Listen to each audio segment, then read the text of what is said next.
আজকে আমি ২,০০০ টাকা নিয়ে বাজার করতে চলে গেলাম। কিন্তু বাজার করতে গিয়ে যে এত বড় একটি ঝামেলায় পড়বো এটা কখনো বুঝতে পারিনি।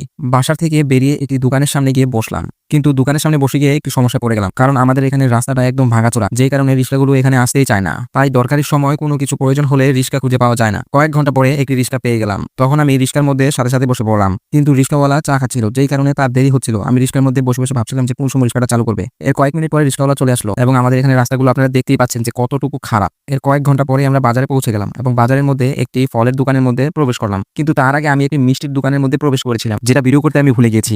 আজ আমি আমার ছোট ভাইয়ের জন্য মালটা নিব, তাই মালটার দোকানের মধ্যে আমার বুবু মালটা কিনছিল। আমি সাইডে দাঁড়িয়ে আছিলাম। তারপর আমি আমার বুবু একটি বাজারের মধ্যে প্রবেশ করলাম এবং মাছের বাজারের অবস্থা তোমরা দেখতেই পাচ্ছ যে মাছের বাজারে কত ভিড় পরিমাণ। এরপর আমরা একটি কাঁচা বাজারের দোকানের মধ্যে চলে আসলাম এবং এখান থেকে আমরা কয়েক প্রকার কাঁচা বাজার নিয়ে নিলাম। এরপর আমরা একটি ডাক্তারের দোকানের সামনে এসে দাঁড়িয়ে রয়েছি এবং ডাক্তার নামাজ পড়তে গিয়েছে, তাই আমি এখানে দাঁড়িয়েছিলাম। তোমরা দেখতেই পাচ্ছ আসার সময় কোনো রিক্সা পাচ্ছিলাম না, কিন্তু এখন দেখো দুনিয়ার রিক্সা এখানে রয়েছে। তারপর আঙ্কেল চলে আসলো এবং দোকানের মধ্যে বসে রইলাম আমি। আঙ্কেল মোবাইল টিপছিল, আমার বুবু বাইরে গেল ডাল কিনতে, তাই আমি এখানে বসেছিলাম। বাজার সদাই কিনে একটি রিক্সা পেয়ে গেলাম এবং এই রিক্সাটার মধ্যে দিয়ে চলে আসলাম।